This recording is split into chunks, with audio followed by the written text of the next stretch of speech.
오늘 주의 말씀을 같이 살펴보겠습니다.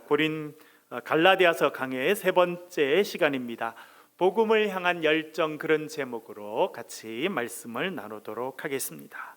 첫 번째 주제는 유대교에 있을 때 행한 일, 그렇게 잡아보았습니다. 갈라디아서 1장 13절 말씀 우리 한 번 더 읽어보겠습니다. 읽겠습니다. 시작. 내가 이전에 유대교에 있을 때에 행한 일을 너희가 들었거니와 하나님의 교회를 심히 박해하여 멸하고. 아멘. 오늘 갈라디아서는 사도 바울의 고백이 나오고 있습니다. 사도 바울이 자신의 삶을 이야기처럼 풀어낸 것은 그렇게 많지가 않습니다. 유명한 로마서, 우리가 같이 특징을 살펴보았습니다만 자신의 개인에 대한 이야기가 별로 나오지 않습니다. 그런데 갈라디아서에는 그의 개인 이야기가 자주 등장합니다. 갈라디아서는 말씀드린 것처럼 그가 감정적으로 흥분하였습니다. 좀 화가 나기도 하고 마음이 참 복잡했습니다. 지난 시간에 살펴본 것처럼 이 갈라디아 사람들아 왜 이렇게 어리석으냐, 갈라디아 사람들을 책망하기도 하는 것이 이 갈라디아서입니다. 그리고 갈라디아에서는 특별히 그가 나는 사람이 시켜서 한 것도 아니고 사람이 불러서 한 것도 아니고 오직 예수 그리스도의 계시에 따라 내가 하나님의 종이 되었다라고 하는 것을 강조하고 있습니다. 그러면서 그가 하나님의 은혜를 생각한 것 같습니다.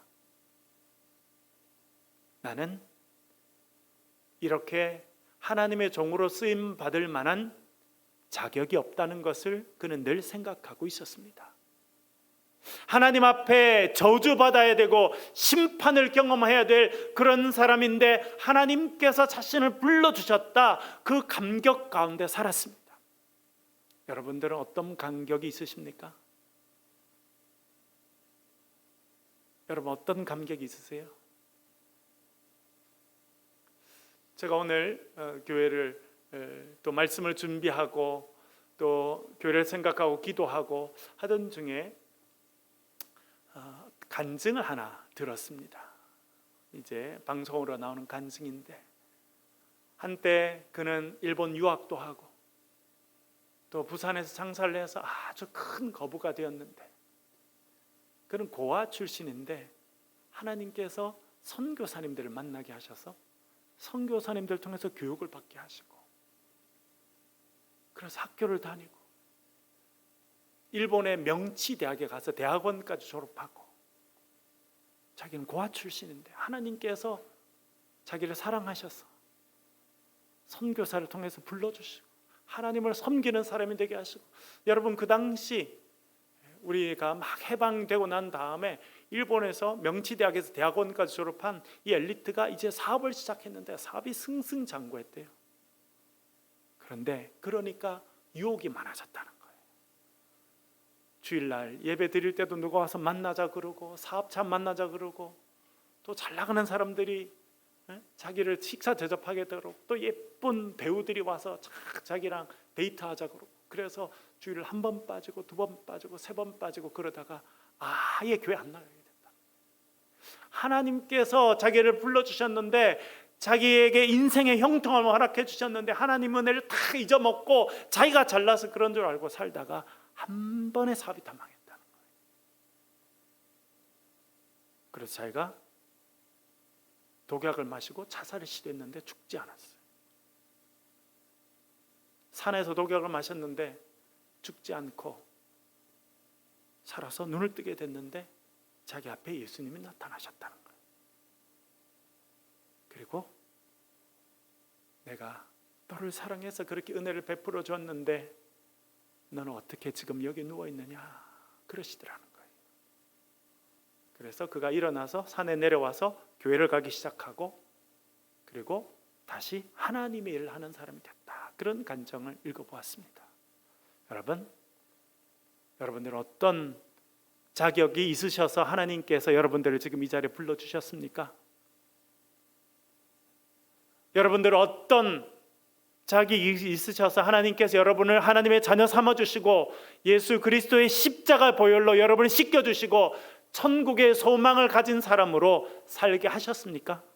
나팔 불 때 나의 이름, 그 이름이 불릴 것을 여러분 기대하며 살아가는 사람으로 하나님께서 불러주셨습니까? 우리에게 아무 자격이 없습니다. 때때로 어떤 사람들은 오히려 하나님의 심판을 받아야 될 그런 일을 할 때도 있었는데 하나님께서 은혜를 부어주셔서 우리를 이 자리까지 불러주신 줄로 믿습니다. 사도 바울이 그랬어요. 오늘 본문은 그것을 이야기하고 있습니다. 13절 뭐라 말합니까? 내가 이전에 유대교회에 있을 때에 그는 처음부터 예수 믿는 사람이 아니었습니다. 조금 이따가 살펴보겠습니다만 하나님께서는 그를 뱃속에서부터 하나님의 종으로 선택하셨습니다. 그러나 오랫동안 그걸 알지 못했습니다. 우리가 살펴본 것처럼 그는 태어날 때부터 유대인이었고 또한 로마 시민권을 갖고 있는 사람이었습니다. 부모님은 비교적 경제적인 여유가 있던 사람들이었습니다. 그래서 어릴 때부터 아들에게 좋은 훈련을 시키고 교육을 시켜줄 수 있는 그런 사람들이었습니다.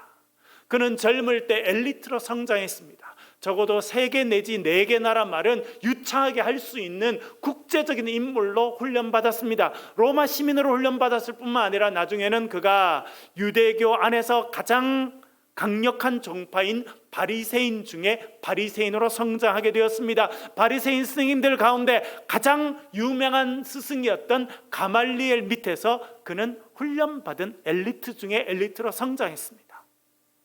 그런데 그가 한 일은 교회를 박해하는 일이었습니다.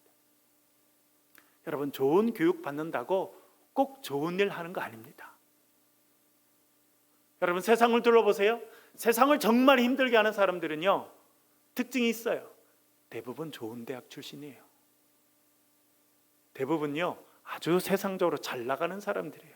그쯤 되기 때문에 나라를 아주 힘들게 하는 그런 경우들도 많습니다. 사도 바울의 경우가 그랬습니다. 그는 하나님의 은혜로 태어날 때부터 로마 시민권을 가지고 그는 언어 교육과 문화 교육과 세계 시민으로 성장할 수 있는 모든 훈련을 받았습니다. 그리고 그가 13살이 되었을 때는 이제 예루살렘으로 와서 가말리엘 밑에서 엄격한 율법주의자로 성장하게 됐고 그 지파에서 가장 뛰어난 그 바리새인들 가운데서도 바리새인이라고 칭찬받는 엘리트로 성장했습니다. 그러나 그의 열심히 지나쳐서 그는 어떤 일을 하게 되었냐면 하나님의 교회를 심히 박해하고 멸하였다고 그가 직접 표현하고 있습니다. 하나님의 교회, 여러분, 교회를 이해하는 가장 중요한 표현 중에 하나가 하나님의 교회입니다. 고린도서 우리 얼마 전에 살펴보았죠. 거기서 그가 최소한 3번 이상 이 표현을 쓰고 있습니다. 해 에클레시아 투세우, 하나님의 교회. 여러분, 한국 교회 위기에 대해서 이야기합니다. 왜 그렇습니까? 더 이상 하나님의 교회가 아니에요. 인간의 교회입니다. 많은 교회가 겉모습은 하나님의 교회라고 되어 있는데 겉모습은 그렇게 되어 있는데 인간의 교회예요. 사람들이 그 안에서 자기 마음대로 하려고 합니다. 하나님의 뜻이 아니라 자기가 원하는 대로 하려고 하다가 안 되면 교회를 무너뜨려 버리려고 하는 일을 서스름 없이 하는 일들이 너무나 많습니다. 그래서 하나님의 교회가 안 되는 거예요. 그렇지 않나요, 여러분? 하나님의 뜻에 순종하고 오늘 하나님이 뭘 말씀하시고 이 시대에 하나님께서 어떻게 하시길 원하시는지 그것을 깨닫고 매일 그것을 묵상하고 그렇게 살기 위해서 몸부림쳐야 되는데 그렇게 하지 않습니다. 한때는 그렇게 했어요. 그러나 어느 순간에 자기 생각 가운데 묻혀서 그것만 따라갑니다. 그것이 되길 원합니다. 겉으로는 하나님의 교회인 것처럼 보이지만 인간의 교회가 너무나 많습니다. 제가 미국 이민교회에서 한 10년 정도 유학하고 목회도 하고 파트타임으로 또 풀타임으로 섬길 기회가 있었는데 너무나 그런 모습을 많이 봤습니다. 자기 뜻대로 안 되면 목회자도 바꾸고 금방 교회도 바꿔버리고 금방 흔들어버리고 그래서 이민 목회가 그렇게 어렵다고 그래요.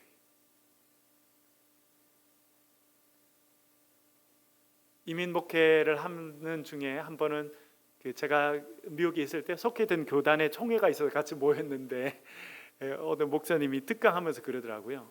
미국 이민 목회는 종론 목회고 한국 목회는 종립 목회라고. 무슨 말씀인지 아시겠죠, 여러분? 미국에 있는 분들이 훨씬 힘들다는 거예요. 그런데 지금은 한국 교회도 이민 교회랑 별반 차이 없게 됐습니다. 그렇잖아요, 여러분. 하나님의 교회, 사도 바울이 세우려고 했던 교회, 때때로 그가 화를 내기도 하고, 때때로 그가 보듬기도 하고, 책망하기도 하고, 눈물 흘리기도 하고, 채찍을 맞으면서까지 세우려고 했던 교회는 하나님의 교회였습니다. 그런데 한때는 그가 그 하나님의 교회를 핍박하고 박해하고 멸하려고 했다. 그렇게 고백해주고 있습니다. 우리가 이전에도 살펴보았습니다만 몇 구절 또 살펴보겠습니다. 사도행전 7장 55절에서 58절 같이 한번 천천히 읽어보겠습니다. 같이 한번 읽겠습니다. 시작. 스데반이 성령 충만하여 하늘을 우러러 주목하여 하나님의 영광과 및 예수께서 하나님 우편에 서신 것을 보고 말하되 보라 하늘이 열리고 인자가 하나님 우편에 서신 것을 보노라 한데 그들이 큰 소리를 지르며 귀를 막고 일제히 그에게 달려들어 성 밖으로 내치고 돌로 칠세 증인들이 옷을 벗어 사울이라 하는 청년의 발 앞에 두니라. 아멘. 이제 기독교 역사에 있어서 예수님께서 전파하신 하나님 나라를 이제 교회라고 하는 형태를 통해서 온 세계에 이제 퍼뜨린, 그렇게 복음을 전하고 교회를 세운 가장 위대한 전도자인 바울이 성경에 등장하는 것이 사도행전 7장입니다. 뭐 할 때 등장합니까? 스데반 죽일 때, 스데반을 죽이는 주범으로 등장합니다. 근데 참 충격적이죠, 여러분. 이 당시 스데반이 어떤 상태였다고 이야기합니까? 55절에 보니까 스데반이 뭐에 충만했다는 거예요? 성령이 충만했어요.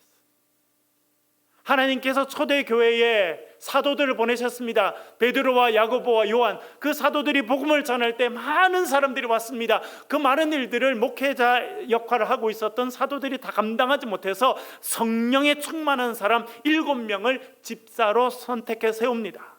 그래서 그분들이 어려운 사람들을 돕는 많은 일들을 감당하였습니다. 그 중에 한 명 스데반은 특별히 성령에 충만한 사람이었습니다. 그 중에서도 성령에 충만한 사람이었어요. 그래서 유대인들을 모아놓고 그들 앞에서 이스라엘 역사에 대해서 쭉 이야기하면서 너희들이 예수 그리스도를 왜 받아들이지 않느냐, 그렇게 이야기합니다. 그가 성령 충만해서 예수 그리스도의 복음을 전했습니다. 어떻게 되었습니까? 57절에 보니까 그들이 큰 소리를 지르며 귀를 막고 일제히 그에게 달려들었다. 충격적이죠, 여러분. 성령이 충만해서 그가 하늘을 우러러 보니까 하나님의 영광이 보이고 예수님께서 하늘 영광 우편 가운데 서 계신 것이 보였다는 거예요.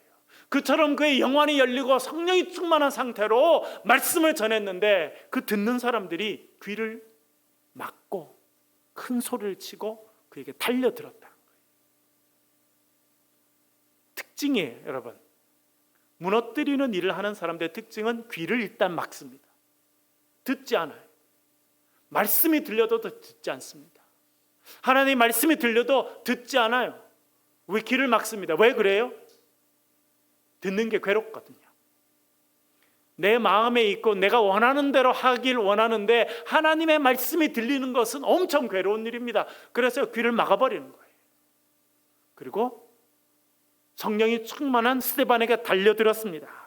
58절에 보니까 성 밖으로 내치고 돌로 침에 증인들이 옷을 벗어 사울이라 하는 청년 발 앞에 두니라. 그들이 한 일은 성령 충만한 스데반을 끌고 가서 성 밖에 가서 돌로 쳐 죽이는 것이었습니다. 그럴 때에 그들이 옷을 벗어서 사울이라고 하는 청년 앞에 두었습니다. 이것은 무엇을 의미냐 하냐면 자기들의 권위가 사울이라는 청년에게 있다는 것입니다.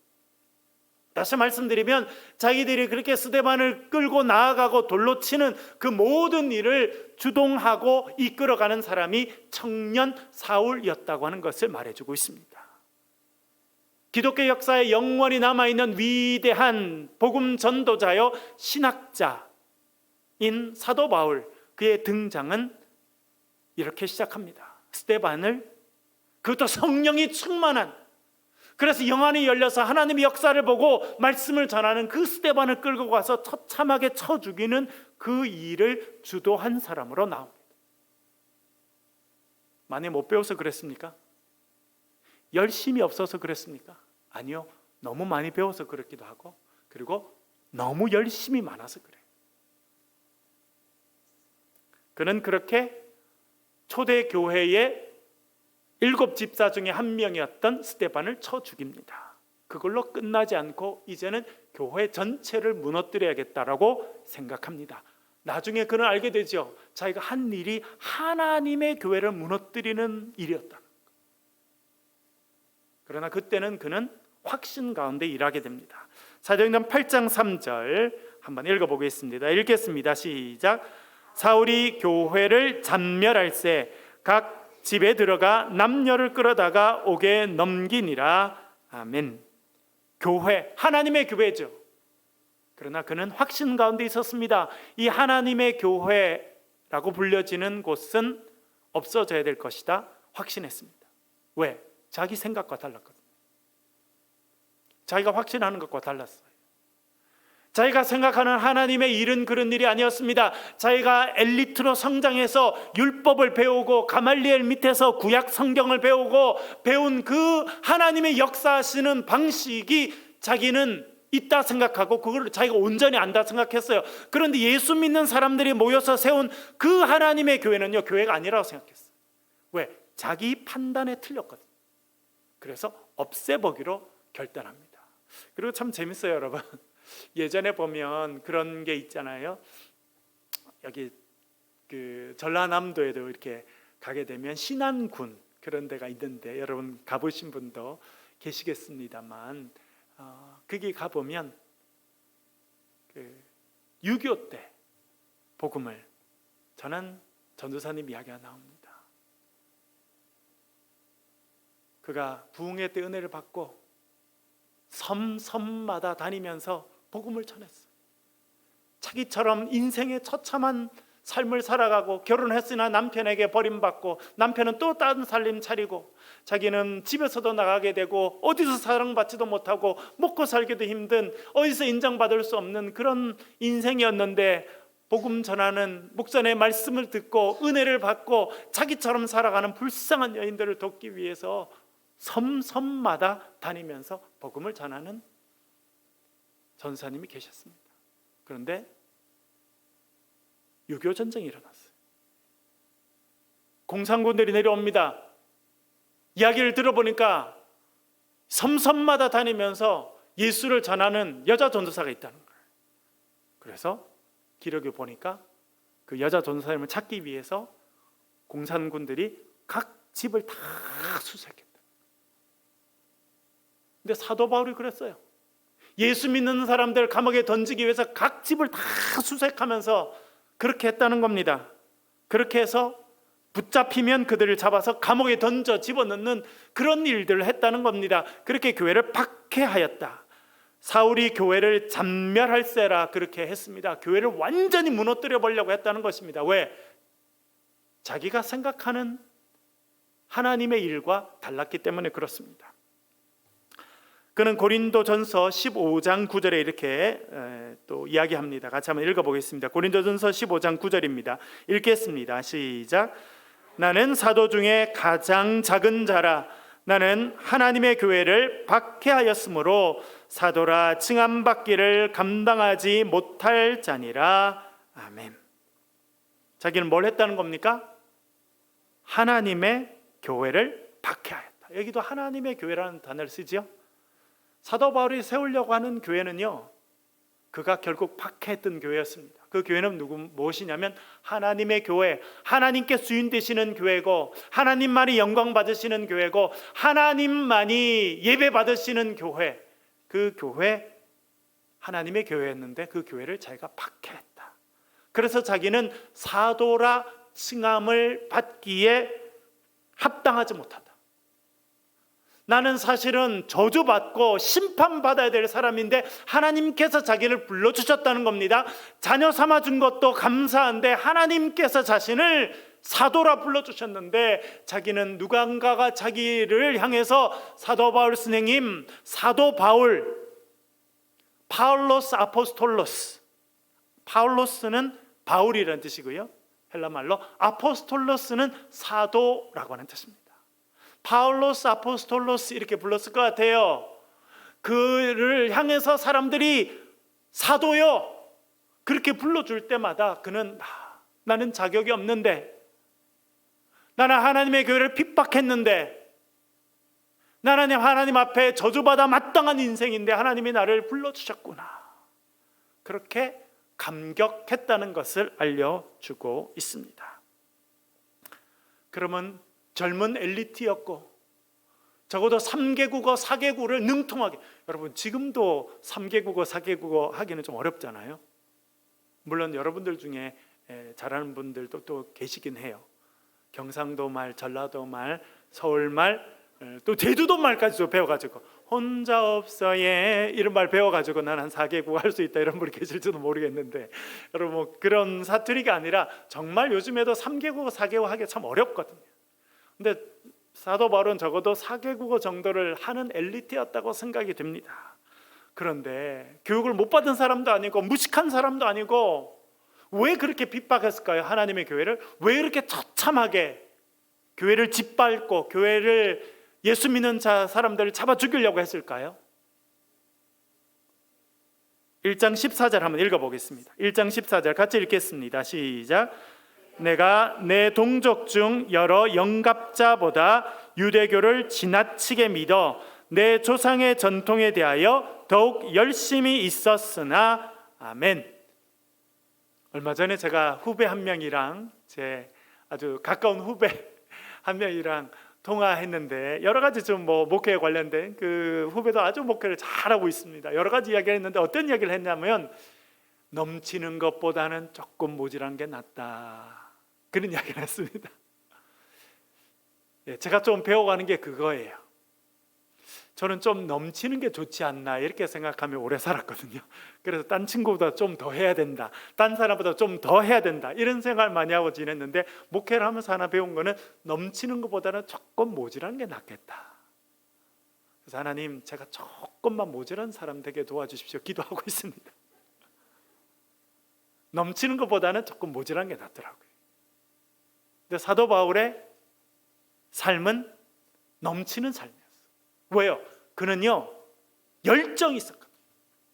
여러분, 사도 바울의 인격적인 특징을 한마디로 요약할 수 있습니다. 뭔지 아십니까? 열심이에요. 열정. 그가 자기 자신을 소개하면서 가장 중요하게 쓰는 단어가 있는데 그 단어가 열심이라는 거예요. 열심. 그는요 어릴 때부터 열심이었어요. 가말리엘 밑에서 바리새인으로 훈련받을 때도 열심이었어요. 그래서 최선을 다했습니다. 그래서 바리새인 중에 바리새인이 됐어요. 율법의 의로는 흠이 없다. 자기 스스로가 율법의 잣대를 딱 갖대도 흠을 찾을 수 없을 만큼 열심히 살았다는 겁니다. 그것이 사도 바울의 특징이었어요. 그러나 그 열심이 지나치게 되고, 그러나 또 더 중요한 것은 그 열심이 잘못된 방향을 향했어요. 그러자 교회를 박해하고 하나님을 섬기는 예수 그리스도의 제자들을 박해하는 일로 나아갔다는 것입니다. 그는 이렇게 표현합니다. 내가 내 동족 중 여러 영갑자보다 유대교를 지나치게 믿었다. 지나치다고 하는 것은 넘쳤다는 겁니다. 왜 넘쳤을까요? 여러분, 여기도 잔이 있는데 물이 넘치면 어떻게 됩니까? 밖으로 흐르죠. 흐르면 또 닦아야 되고 지저분해지고, 그렇죠? 조금 모질한 게 낫잖아요, 여러분. 그런데 그는 넘쳤어요. 왜 그래요? 그의 삶의 특징이 열정이에요. 열정과 열심. 대충 하는 일이 없었어요. 열심히 합니다. 하나 하면 끝장을 봐야 되는 거예요.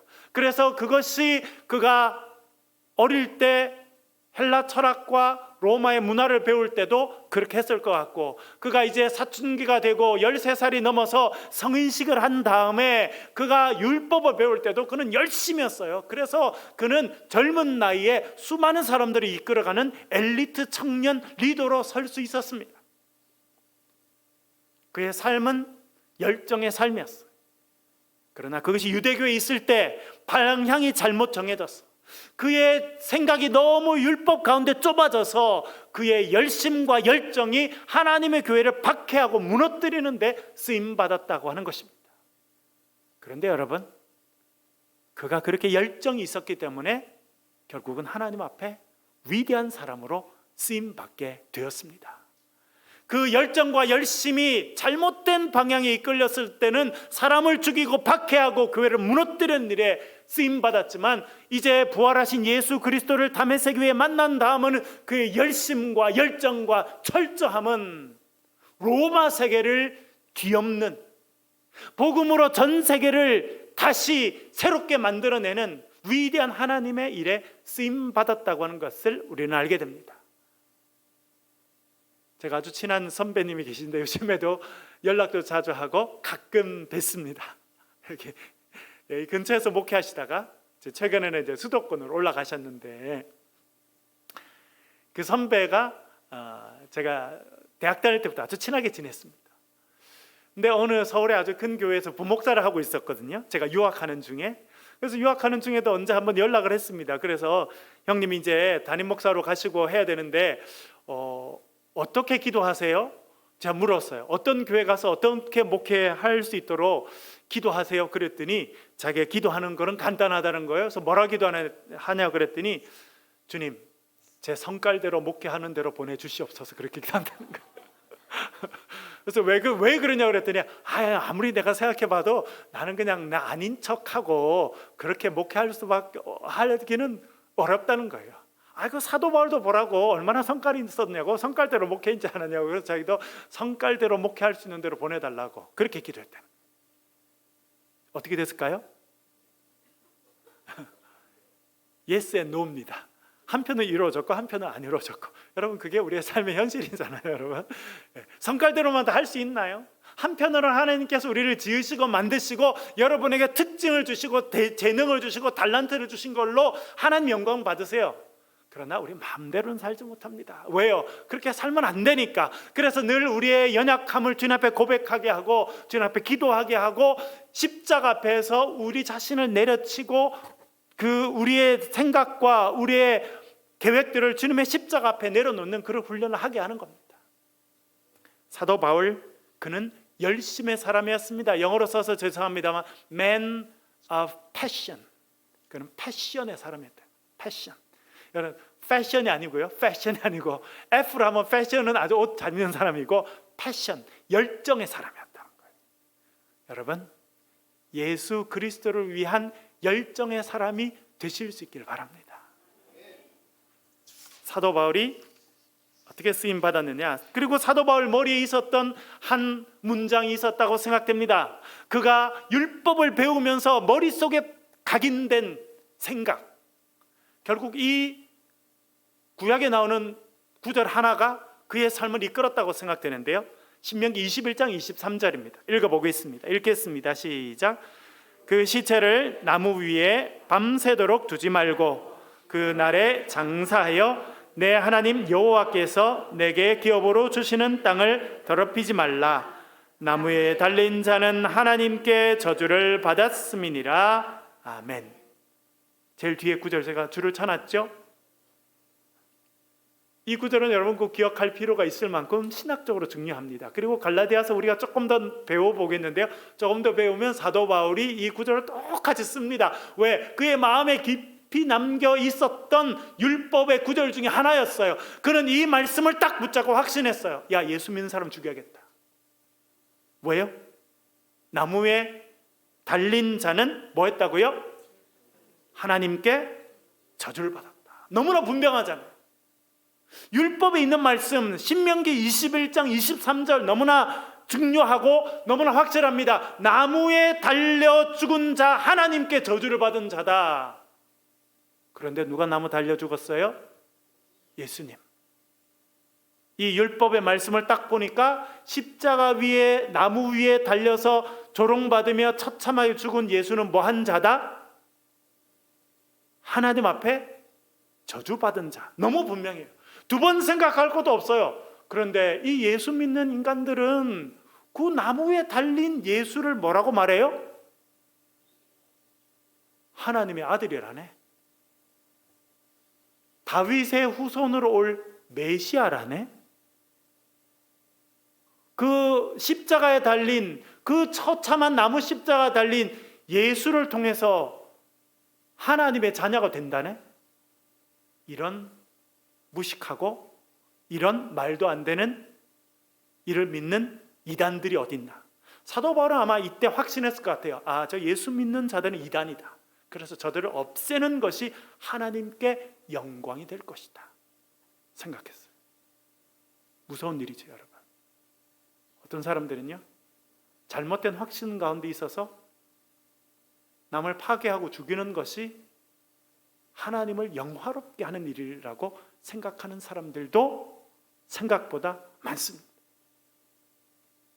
그 중에 하나가 사도 바울이었어요.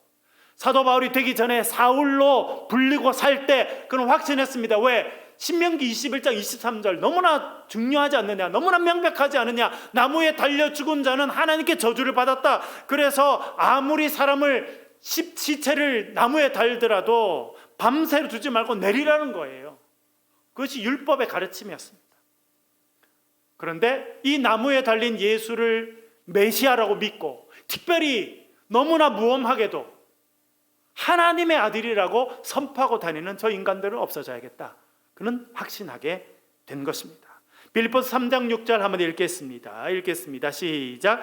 열심으로는 교회를 박해하고 율법의 의로는 흠이 없는 자라. 아멘. 여기 아까 읽어봤던 또 단어 하나 더 반복돼서 나오고 있죠. 무슨 단어가 나옵니까? Man of passion. 그는 열심의 사람이었어요. 뭐든지 하면 대충 하는 일이 없었습니다. 열심히 했어요. 열정적이었습니다.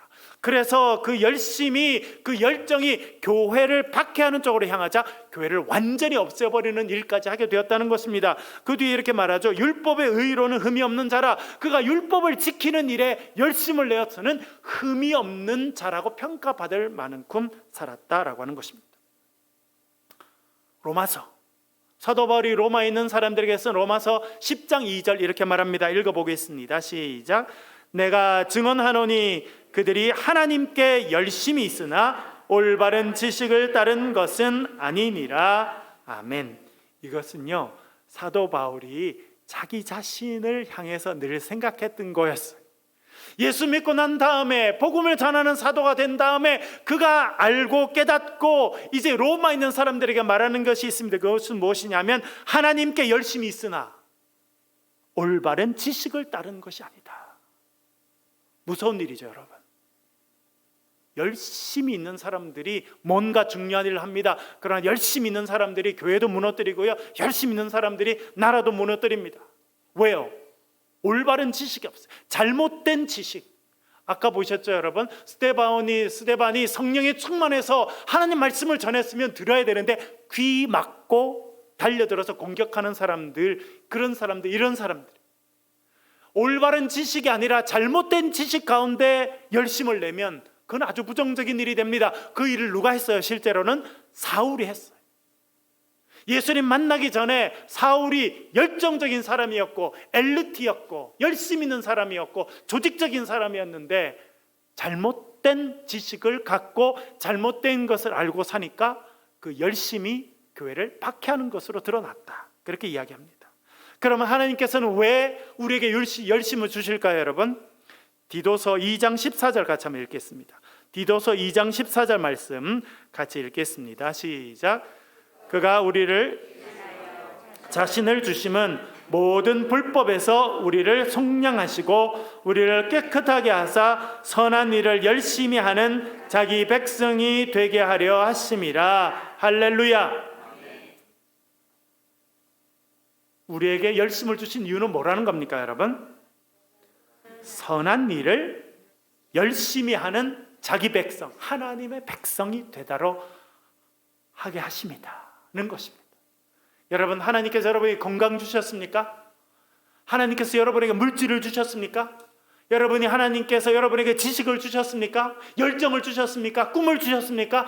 하나님의 선한 일을 감당하는 하나님의 사람이 되시길 바랍니다. 하나님 기뻐하시는 일이 뭔지 날마다 생각하고 하나님 기뻐하시는 일을 이루기 위해서 여러분의 열정과 열심과 물질과 건강을 사용하실 수 있기를 바랍니다. 그것이 우리가 이 땅에서 해야 될 일이에요. 그러려면 바른 지식이 필요합니다. 바르게 잘 알아야 돼요. 그래서 우리가 매일 말씀을 묵상하고 읽고 기도하고 하나님 나에게 지혜를 주십시오, 바른 깨달음을 주십시오 라고 기도하고 있는 것입니다. 사랑하는 여러분들, 사도 바울은 열정의 사람이었습니다. 열심 있는 사람이었습니다. 그가 그의 열심히 율법을 향하게 되었을 때는 그는 교회를 박해하는 사람이 되었습니다. 하나님의 교회를 무너뜨리는 사람이 되었어요. 그러나 이제 우리 다음 시간에 살펴보겠습니다. 이 이후는요, 하나님께서 그를 불러주시고 그를 만나주시자 그의 그 열정과 열심이 이제 복음을 향하게 되고 예수 그리스도를 향하게 되고 죽어가는 생명을 향하게 됩니다. 그러자 그를 감당할 수 있는 사람이 세상에 없게 됩니다. 지중해 연안을 다니며 그 중심된 고린도나 빌립보나 갈라디아나 그런 지역을 다니면서 말씀을 전하고 교회를 세우게 되고 결국 로마 사회가 뒤집히는 놀라운 일을 감당하게 되었습니다. 그의 열정을 하나님께서 새로운 방향으로 이끌어 주셨기 때문에 그렇습니다. 여러분, 하나님께서 여러분의 열정을 하나님 기뻐하시는 일로 이끌어 주시길 바랍니다. 우리 교회도 그 일을 감당함을 통해서 하나님의 교회를 세워가시는 저와 여러분 되실 수 있기를 주의 이름으로 간절히 축원합니다. 한번 같이 기도하겠습니다. 우리 마음을 모아서 통성으로 소리를 내서 기도하겠습니다. 하나님, 우리에게도 열정을 주셔서 감사합니다. 그 열정이 복음을 전하는 데 향하게 하시고 우리 가정을 믿음으로 세우는데 우리 교회를 믿음으로 세우는데 쓰임받게 도와주옵소서. 주간의 이 땅 가운데 하나님의 복음을 전하며 하나님 기뻐하시는 일들을 감당하는 그런 열정으로 쓰임받을 수 있도록 해달라고, 우리 가정과 우리 자신과 우리 새창조교회와 우리 대구와 대한민국을 위해서 또한 큰 어려움을 당하고 있는 미얀마의 많은 우리 불쌍한 이웃들을 위해서 한번 통성으로 설레서 같이 한번 기도하겠습니다. 기도하십시오.